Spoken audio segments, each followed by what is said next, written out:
नमस्कार दोस्तों, आज के वीडियो में मैं पॉलिटी से जुड़े एक महत्वपूर्ण टॉपिक पर बहुत संक्षिप्त चर्चा करने जा रहा हूं। चर्चा इसलिए क्योंकि उस टॉपिक के बारे में हाल फिलहाल में सर्वोच्च न्यायालय का एक निर्णय आया है। दोस्तों, हमारा जब संविधान बन के लागू हुआ उसके बाद से ही एक प्रमुख विवाद का मुद्दा रहा कि प्रस्तावना को संविधान का भाग माना जाए या नहीं। केशवानंद भारती मामले में सर्वोच्च न्यायालय ने व्यवस्था दी कि प्रस्तावना संविधान का भाग है।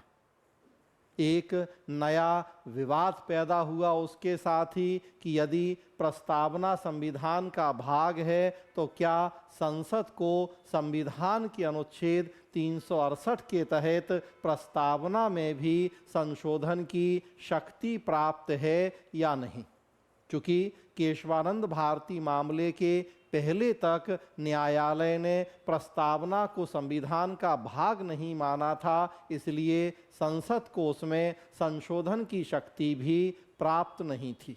लेकिन केशवानंद भारती मामले में ही न्यायालय ने कहा कि प्रस्तावना संविधान का भाग है और संसद इसमें भी संशोधन कर सकती है, सिवाय मूल ढांचे को छोड़कर। और उसी का परिणाम हुआ कि पहली बार 42वें संविधान संशोधन के द्वारा प्रस्तावना में संशोधन हुआ और समाजवादी, पंथ निरपेक्ष, अखंडता जैसे कुछ नए शब्द जोड़े गए। प्रस्तावना में किए गए उस संशोधन को अभी हाल ही में सर्वोच्च न्यायालय में चुनौती दी गई थी। सर्वोच्च न्यायालय ने उस याचिका की सुनवाई करते हुए व्यवस्था दी है कि प्रस्तावना में किए गए संशोधन संवैधानिक हैं और संसद को प्रस्तावना में भी संशोधन की शक्ति प्राप्त है। मतलब जो व्यवस्था न्यायालय ने 1973 के केशवानंद भारती मामले में दी थी, उसी पर एक बार फिर न्यायालय ने मोहर लगा दी। देखें स्क्रीन पे पूरा क्या मामला है, सर्वोच्च न्यायालय की क्या व्यवस्था है, तो उसको हम देखते हैं। संविधान की प्रस्तावना में भी संशोधन कर सकती है संसद।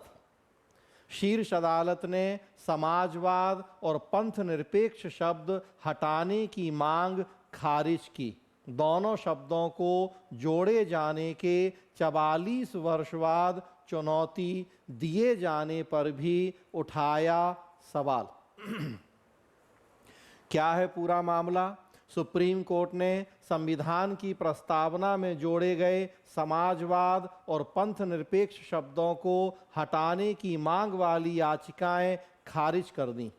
कोर्ट ने 42वें संविधान संशोधन के जरिए प्रस्तावना में जोड़े गए इन दोनों शब्दों को 44 वर्ष बाद चुनौती दिए जाने पर सवाल उठाते हुए कहा कि इतने समय बाद चुनौती देने का न्यायोचित आधार नजर नहीं आता।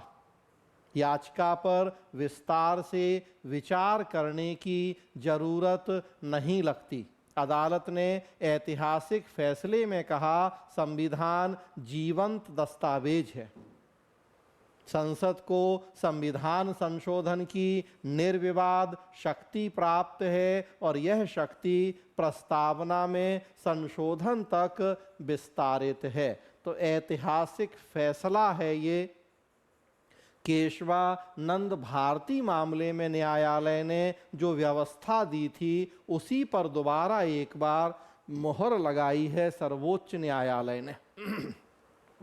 प्रधान न्यायाधीश संजीव खन्ना और जस्टिस संजय कुमार की पीठ ने इसके साथ ही भाजपा नेता सुब्रमण्यम स्वामी तथा अन्य की 3 याचिकाएं खारिज कर दी। तीनों ही याचिकाओं में आपातकाल के दौरान 1976 में तत्कालीन इंदिरा गांधी सरकार द्वारा 42वें संशोधन के जरिए संविधान की प्रस्तावना में जोड़े गए शब्द समाजवाद और पंथ निरपेक्ष को चुनौती दी गई थी। इनमें कहा गया था कि संविधान में शुरू में ये दोनों शब्द नहीं थे, इन्हें बाद में जोड़ा गया, वह भी पूर्व तिथि यानी संविधान अंगीकार करने की तिथि 26 नवंबर 1949 से प्रभावी किया गया। तो देखिए, जब हम संविधान की प्रस्तावना पढ़ते हैं उसमें 26 नवंबर 1949 की तिथि अंकित है, जिस दिन संविधान सभा ने हमारे संविधान को आत्मार्पित अंगीकृत किया था। इन याचिकाकर्ताओं का कहना था कि 26 नवंबर 1949 को जब संविधान स्वीकार हुआ उसकी प्रस्तावना कुछ और थी। ये समाजवाद पंथ निरपेक्ष शब्द बाद में जोड़े गए, तिथि लेकिन प्रस्तावना में अभी भी वही है 26 नवंबर 1949। तो इससे ऐसा फील आता है कि जैसे समाजवाद और पंथ निरपेक्ष शब्द 26 नवंबर 1949 को ही प्रस्तावना में शामिल थे, जबकि ऐसा नहीं है। तिथि पुरानी है, शब्द कुछ नए जोड़ दिए हैं। जिन लोगों को उतनी समझ नहीं है संविधान की प्रस्तावना की, वो तो यही मानेंगे कि 26 नवंबर 1949 को ही प्रस्तावना में ये शब्द शामिल किए गए थे। तो इन याचिकाकर्ताओं का कहना था कि ये ठीक नहीं है। पुरानी तिथि से आप कैसे नई चीजों को लागू करके और उसी तिथि को जारी रख सकते हैं। संशोधन को पूर्व की तिथि से लागू करना गलत था, ये कहना था इन याचिकाकर्ताओं का। लेकिन कोर्ट ने याचिकाएं खारिज करते हुए कहा कि संविधान का अनुच्छेद 368 संसद को संविधान संशोधन की इजाजत देता है। अगर याचिकाकर्ताओं की पूर्व तिथि से संशोधन लागू करने की दलील स्वीकार की जाएगी तो यह चीज संविधान के किसी भी हिस्से में किए गए संशोधन पर समान रूप से लागू होगी।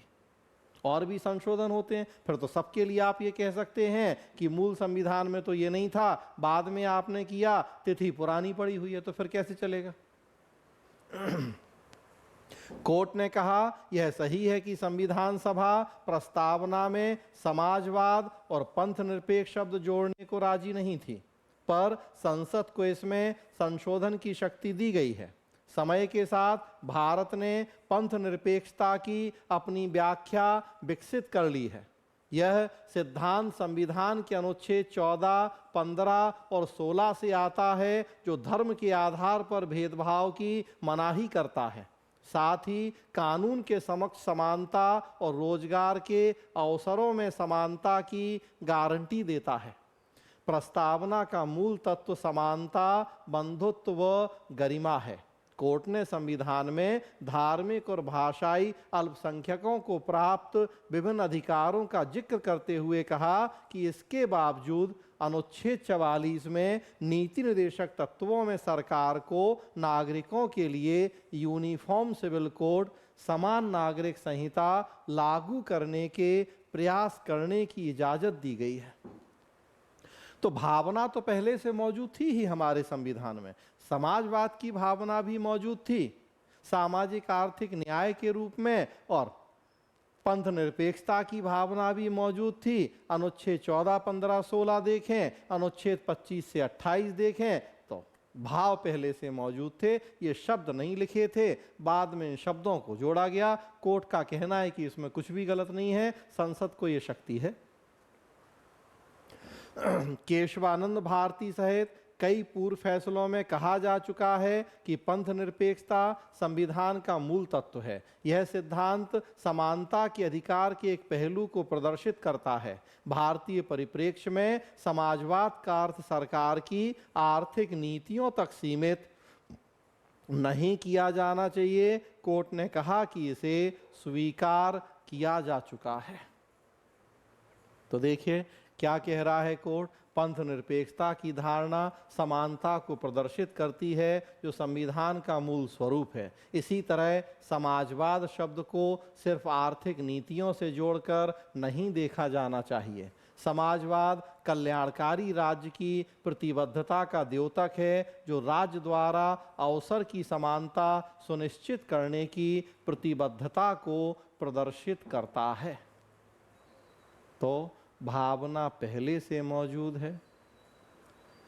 1991 में जब उदारीकरण निजीकरण की नीतियां आई, समाजवाद शब्द पे प्रश्न चिन्ह लगा, लेकिन कोर्ट ने कहा कि हमारे देश में समाजवाद का मतलब कल्याणकारी राज्य से है। मूल संविधान में भावना थी और हमेशा से सरकार कल्याणकारी राज्य की स्थापना के लिए ढेरों प्रयास करती रही है। तो पंथ निरपेक्षता और समाजवाद को प्रस्तावना में जोड़ने में कुछ भी गलत नहीं है। संसद को ये शक्ति प्राप्त है और संविधान की प्रस्तावना में भी संसद कर सकती है संशोधन। तो जो व्यवस्था केशवानंद भारती के मामले के बाद से चल रही थी, एक बार फिर सर्वोच्च न्यायालय ने अपने ऐतिहासिक फैसले में उसी व्यवस्था पर फिर से मोहर लगा दी।